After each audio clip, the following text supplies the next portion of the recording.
Hey guys, Paris Tanner here with Ocala Car Audio. My friend Mike Barcia. We've been friends for a couple of decades at this point. Yeah, and long time. Well, he still looks like a teenager, and I look like the old man. We've actually been friends for a long time. Both. Yeah. I got into this professionally back in '95. When did you start professionally? 92.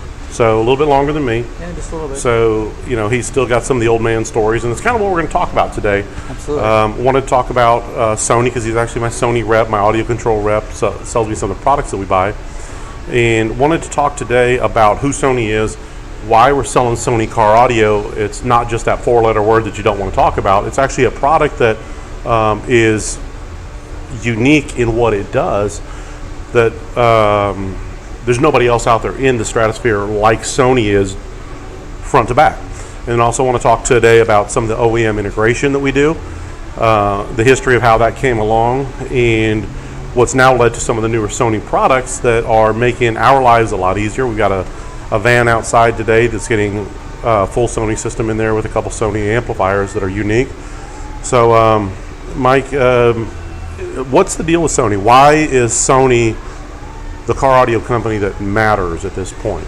So Sony's done a lot of things to be able to bring back who they were 20 years ago, if you remember the mobile ES days, right? Right. So when Paris and I started in 20 plus years ago. Too many. Yes. Mobile ES was like the hottest thing out, right? Right. Well, so some of the guys that today. What was that, the CD, that one CD player, with the big remote? We had the copper chassis radio. Yeah, with the C90 or something like that. Yeah, I think I still have the remote control for one of those. Yeah, it looks like a little joystick.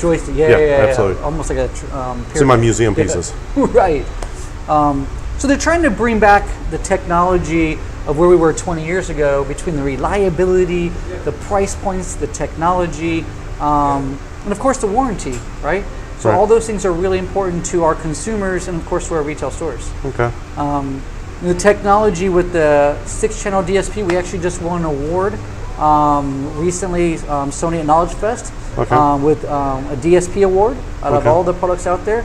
There are products that are way more advanced with DSP than what that amplifier is, but what made that unique is the specific features that it has, which is what's super cool. Something I had never thought about before was we carry some great products. We Hertz, JL Audio, Kenwood. We carry some great products. Sony is one of those. We're sitting here looking at some of the products here that we'll cover. But what's kind of cool, I had never thought about, is there's Sony Pictures that makes movies. Yeah. Sony has Sony Studios that makes music. They're building the microphones, the recording equipment to make the movies, make the music, all the way down to bringing you the video projectors, the displays for your home, the speakers, the radios, and the displays in your car. So there's no other company out there that I'm aware of that can take an artist, whether it be theatrical or music, and take you from conception to the driver's seat of a customer's car. And so because of that, that's how we own the technology with high-res audio. Okay. So because we what exactly is high-res audio? I've got a good understanding. I know that, but what, for some of those that might be watching, what really is high-res? What a lot of people don't understand. So you ever hear you go to a concert and it sounds different, right? Right. Like, oh, they sound so much better live or in concert. Because you're not losing any of those instruments, right? Right. So when they compress it, whether it be on a CD or today on our music, Pandoras of the world sources, they compress that music and they take elements of the music out. They do away with this, this note of this frequency range, of the music. So high. Well, if you're listening through your headphones, you're not going to notice it as much. To an extent, right? But I had some Sony headphones at the house that were beautiful sounding. We have Sony high-res audio headphones. Absolutely. And a high-res player, to where you can listen to it exactly how it was originally recorded. Because we own the ability to be able to record in high-res, we have the ability to also produce it, whether it be in a car, a home, or in headphones. Okay. So I think that was, when I sat down at the retreat with you guys, that was one of the things that was one of those aha, duh moments that, well, yeah, they do that. A lot of people also don't realize that everyone in the entire world has used Sony at some point. Oh yeah, absolutely. Whether it be a PlayStation, a cell phone, a VCR, a Walkman, Yeah. how far you want to go back. One of the most trusted brands in the world. And a lot of people don't realize this too. It's the #2 recognized brand in the entire world. The only brand that's bigger than Sony is this thing. Ocala Car Audio. Bam! How did you know?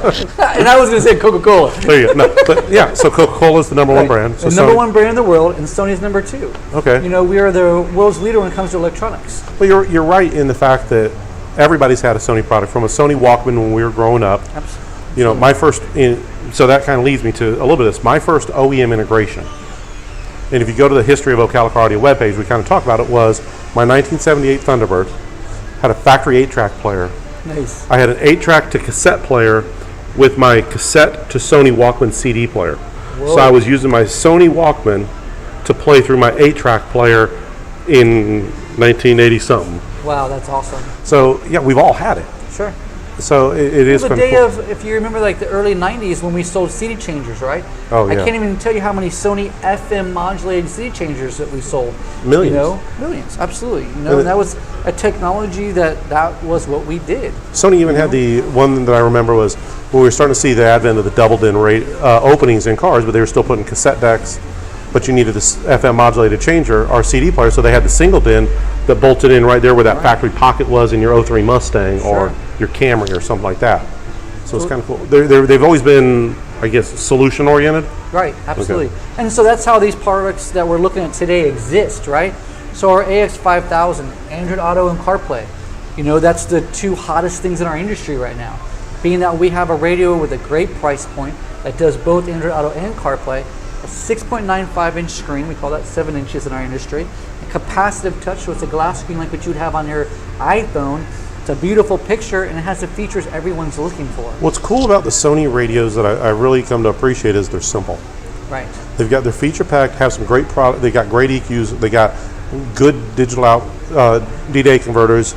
You know, typically we're going to have multiple USBs on, like on this one here. We're going to have front camera inputs on a lot of cases, rear camera inputs.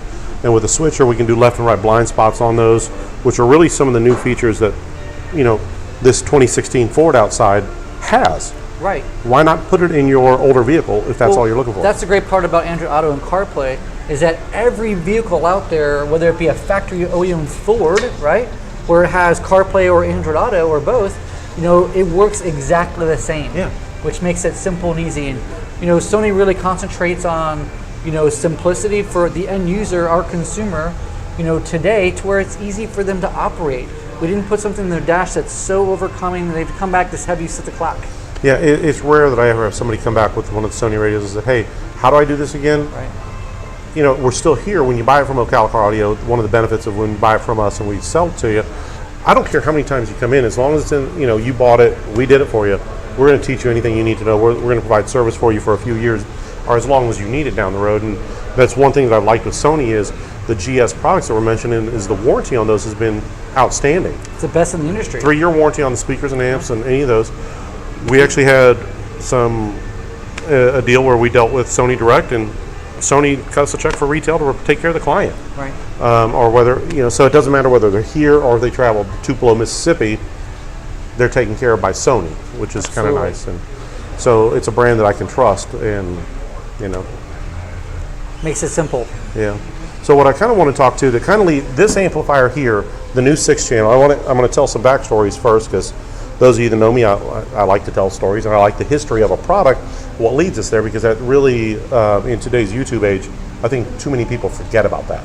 Right. So in the early days when we were trying to add an amplifier, you know, we had, you know, you just, okay, well, I got speaker wires. How are we going to hook this up to the amp? Well, just plug it in. And how many amps got burned up doing that?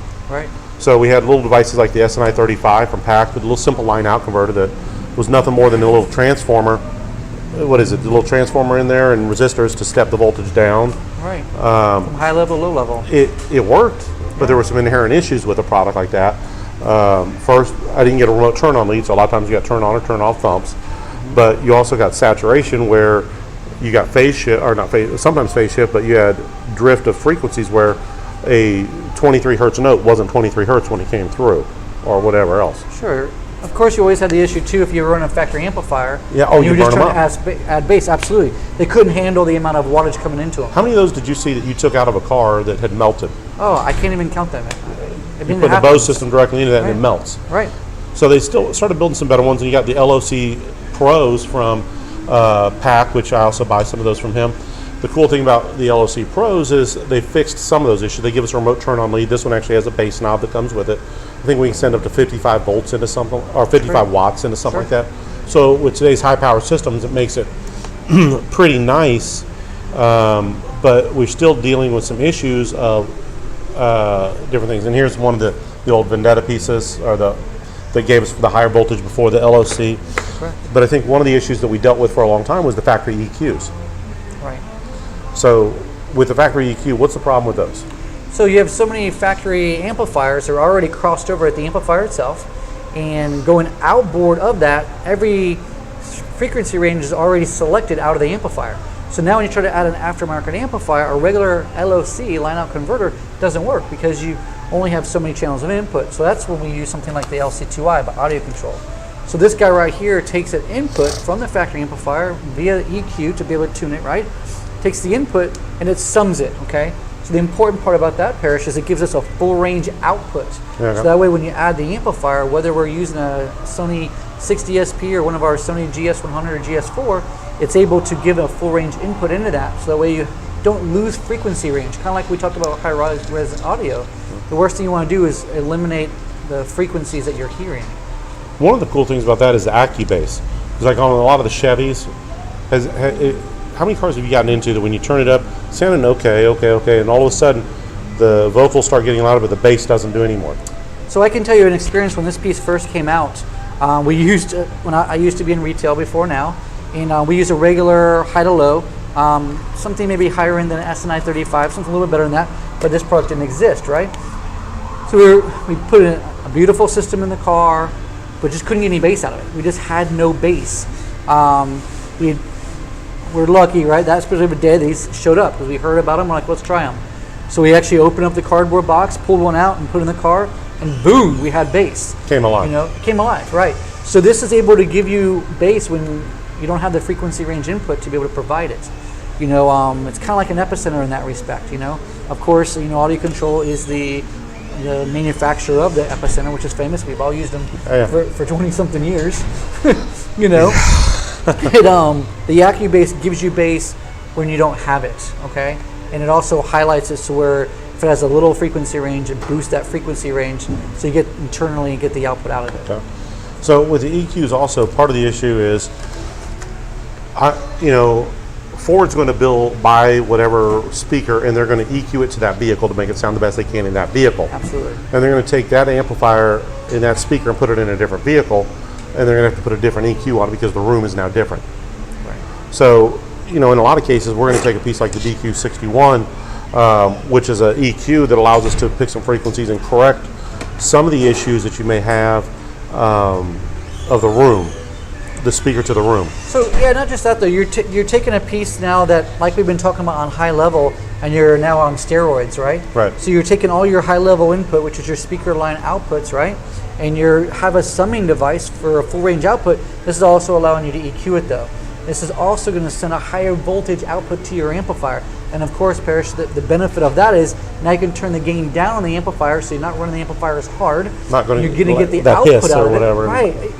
You're not raising the noise floor. You're not creating noise. All those things, but you're getting the output of it because you're sending a stronger voltage input from the processor into the amplifier, which makes a huge difference. That's for sure. So then we start getting into some of the newer, because these are all great products. And now I'm gonna step on Mike's toes a little bit, but talk about a couple products he doesn't sell me, but you've sold through the years. Sure. One of the problems we've had is now that the OEM systems are getting better with the Levinson systems or this or that. They're doing time alignment and different things like that. So a brand, one of the brands that I've done for off and on for 20 some years is Audison. So this is the Bit 1 that is one of the first processors that came out. Not one of the first, but one of the ones that went mainstream, I think. Absolutely. Yeah, sure. So it's got 8 channels of summing input, so we can stitch all the audio back together to give us a good full range. Now we got a 30-band parametric EQ or whatever in there, so we can EQ each speaker independently, but also corrects time alignment. Right. So where time alignment, that'll create some weird nodes that it just sounds just off. So I mean, for a $1,000, $1,200 piece when it came out, it corrected a lot of issues, and I don't know how many thousands and thousands of these were sold, I know I had them in my white truck, and I've had it in a few vehicles, and I always loved that piece. This unfortunately has now been retired to my museum. But then we got like the JL Audio Fix. That's kind of a JL Audio's always done solutions. This one's now giving us a 10-band parametric instead of a graphic EQ on that, so we can adjust those. But now this one's going to correct some of the time alignment automatically and de-EQ some of that stuff to give us that full range signal. But all these are still, the inherent issue with most of these, Mike, that I've seen is they go after the factory amplifier. Correct. So now we're having to deal with whatever the factory did to make their $3 speaker sound okay. Their output. Right. Yep. So now we're getting into the newer generation of parts, like the Amp Pro pieces. Can you tell me about this one a little bit? What's this going to do for me that what's these aren't really going to do? unique about this piece is it goes in through a T-harness behind the factory radio. So number one, you're not spending the time of having to run wires in the car, so you save yourself a little bit of labor on that respect. But that piece is designed specifically for, let's say, an F-150, for example. That's been like their big hot piece, right? Yeah. So now you're getting a full range output right out of that piece. That's going to give you, it eternally sums, it does everything, takes the nonsense out of it, right? Right. You don't have to worry about if there's an amplifier, if there's not, you just go right out of the output of the radio. So now we're extracting the audio digitally. Correct. And it's got a 5-volt preamp output. Yep. Comes with a sub-level control knob on it. So it just simplifies everything. So we don't need to have, when $1,000, $1,200 processor to fix issues. Right. $400 or $500 EQ to fix things. A $400 fix. And that's if you don't add, a tweaker tune to it. Yeah, if you add the tweaker tune, those are other issues. Right. So now this really simplifies the system and becomes a good value for a consumer. Absolutely. Just like in the F-150 we're doing simple, now. It's very simple. It doesn't take up room, inside the car. It's going to give you a full range output, front and rear sub. It's hidden, and one of my favorite radios back in the day was the 5301 and 5303 from Eclipse. It had 5-volt preamp outputs. Right. This has that for $350, $400, whatever it is. And it simplifies the system, so you don't have to replace the radio anymore. Well, in so many vehicles like the new F-150, a lot of people don't want to. You're getting a 10-inch screen, and why would you want to get rid of a factory Apple CarPlay and Android Auto? Yeah. But you want better sound, right? You want to be able to put the Sony GS, whether it be the components or coaxes or our new 3-ways, you want to amplify them with a killer amplifier and get good sound, but retain the factory radio. That's the way to do it.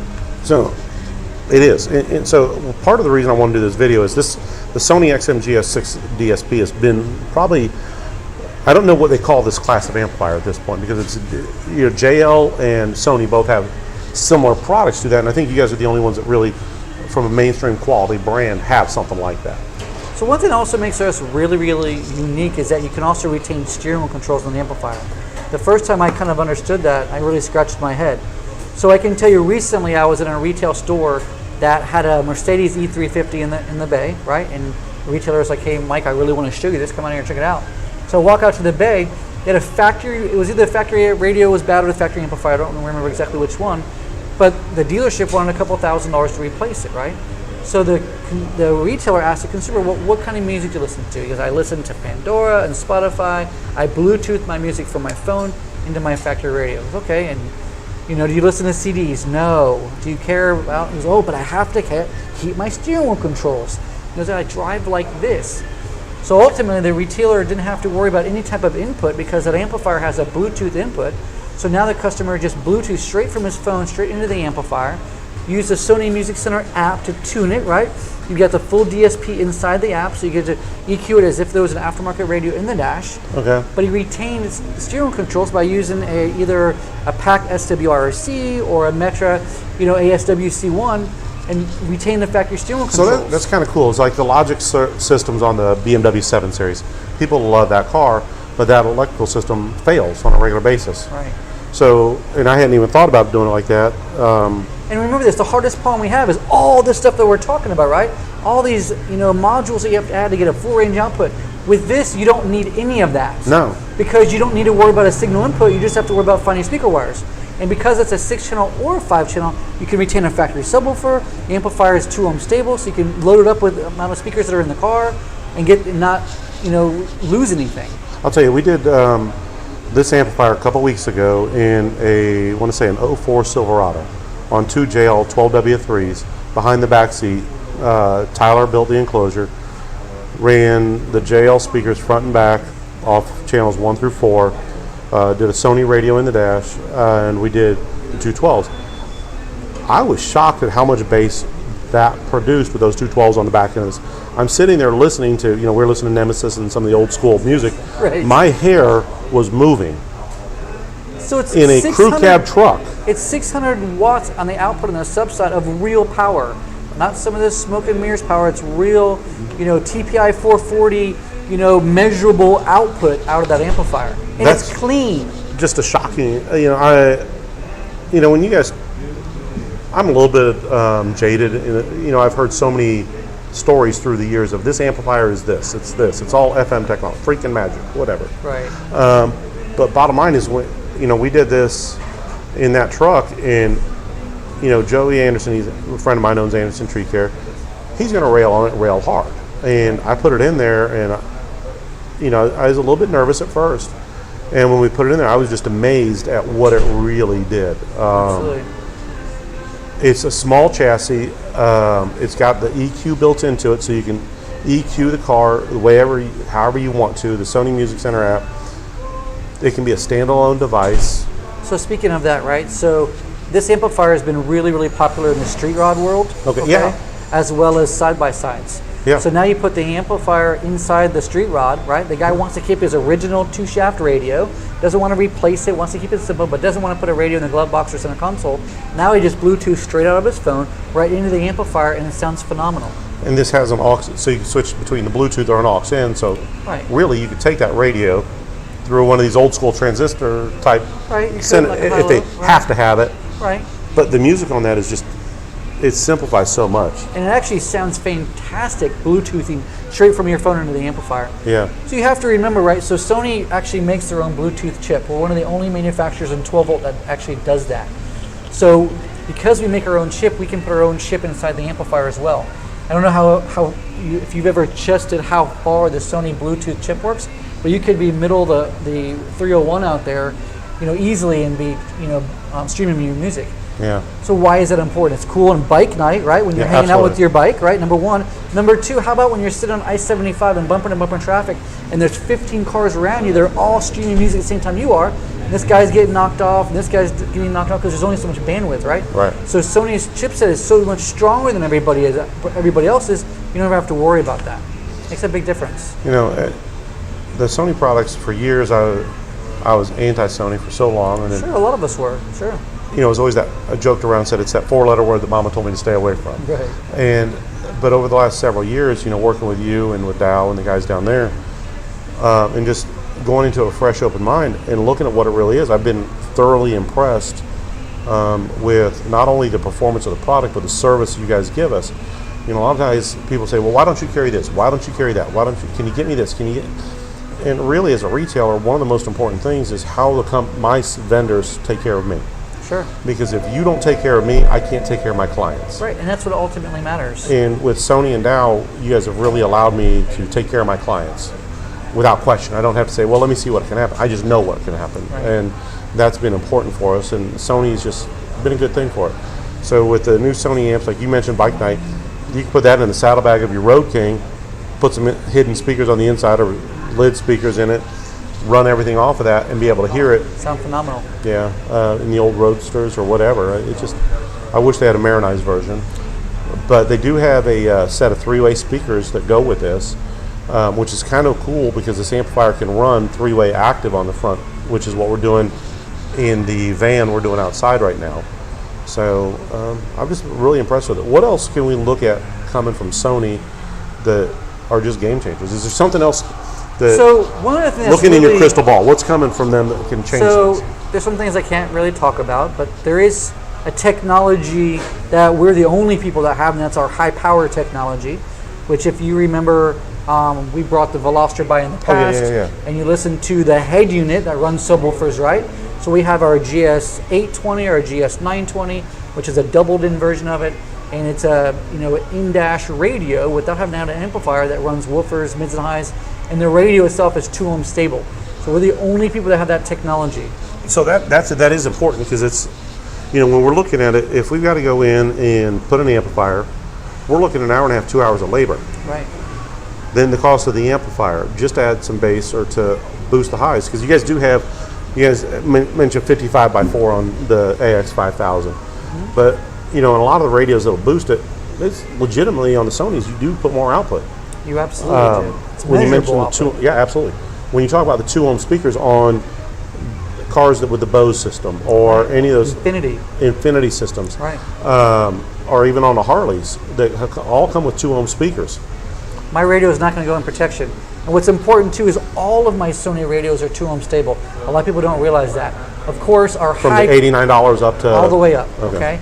My high power, now that's a different story, right? So the high power radios do give you more output. They definitely have more wattage, and on top of that, they have what's called subwoofer direct mode in your GS820 and 920.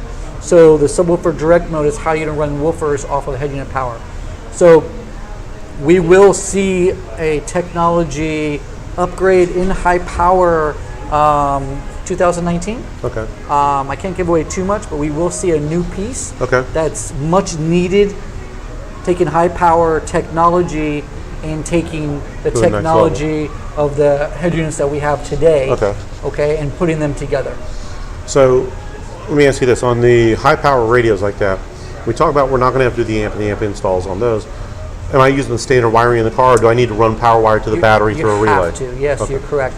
So your traditional, let's just pretend like this was a aftermarket harness that we have to use today, or to retain factory chime and OnStar or Bose amplifier, whatever it may be, we have to use these modules, right? So all of my high power Sony radios pull way too much current. We'd put the radio in protection, smoke the module. We've got to run a 10-gauge constant wire and ground wire directly to the battery as if you were installing an amplifier. So there is a little bit of labor in that, right? Yeah. But you have to remember that radio pulls 25 to 30 amps. There's a huge current draw. You got to be careful, for the other guys that are here, there's a lot of shops out there that won't do that. They're just going to, whatever, it doesn't matter. But that's one of the things that at OCA we always try to look at. That's probably okay if you're not running woofers and the radio's at 4 ohms. If you're dropping the impedance if you're going to work it. And you're correct. And you're going to run it on a woofer, you have to run the power and ground wire. If you don't, it'll put the radio in protection. And for somebody watching this elsewhere that doesn't come to OCA, if they're going to run that, make sure that they're doing it and make sure they're fusing it under the hood. I was going to say, you fuse the power wire under the hood just as if it was an amplifier. You want to protect the car. So use just make sure that if you're watching somewhere else and you're not in Central Florida for us, make sure that they're doing that. But we will take shipments from cars coming from wherever if you want to. Right. So again, Mike, I appreciate you stopping in. Now, the Veloster, we listened to that one out there, and we listened to a wide range of stuff. I mean, you kind of threw some dubstep on me, and I'm like, yeah, whatever. But we got it right with some Pantera and some Kid Rock, some old school Nemesis. Yeah, I enjoyed it. That car sounds good. So what's great about that car is it's very simple, right? Yeah. It's a $1,500 retail system that just rocks. Yeah. We are running our AX5000 in dash. This is our brand new 7-inch double din, right? CarPlay, Android Auto. We are running our brand new 3-ways. We did the 6.5 in the door, the 3 in the tweeter, and the A-pillar. Of course, then we ran our 6-channel DSP on our 2 GS10s, and the car sounds phenomenal. It really does. It does. Everything in that car has a 3-year warranty, which is fantastic, except for the radio. The radio has a 1-year traditional warranty. And it's all replacement. God forbid you have a problem, we're going to stand behind it like we talked about before. Absolutely. But the output, the sound quality for $1,500 plus labor is unbelievable. The replacements, what's kind of cool to me is, when I talk about why OCA partners with certain people, there's some brands that are the cool kids brand. Sure. That if an amplifier fails, I have to send it off, get it repaired, and bring it back. Which that's traditional. Sure. But Sony changing, they allow us to swap that out, and I'm not going to get a rebuilt product. Right. Coming back to us. I don't think Sony. And there's your customer, right? Yeah, absolutely. Your customer doesn't want to rebuild. Well, they don't. They also don't want to wait for a month or 2 months for a product to go out to wherever to get repaired and come back. Right. And then there's. You walk in your storeroom. I swap room, it. You take care of it. Yeah. Right there in the spot. Same with the speakers. Those are some of the things that are important for the OCA clients, Ocala Car Audio clients, to understand is we want to make sure we take care of you, and a company like Sony allows us to do that a little bit better than the next guy. Well, that's probably how we also just won at Knowledge Fest Vendor Manufacturer of the Year. Yeah. Thank you, and for what you guys have done, and congratulations on that. Thank you, yes. So from a Dow standpoint, we won Distributor of the Year, from our #1 brand, Sony. Sony won Manufacturer of the Year. I mean, it was phenomenal for us. Yeah. You know, it was, it's great to be a part of, you know, Dow and carrying such a fantastic brand. Okay. Well, Mike, is there anything else that we want to cover before we wrap it up, or? Not that I could think of. All right. Well, I appreciate it, and Yeah, thanks for stopping by. Thanks for lunch today, and thanks for letting me listen to the car. I appreciate it, Yeah, brother. absolutely. Thank All right, you. thanks. Good seeing you again. Yeah, man, of course.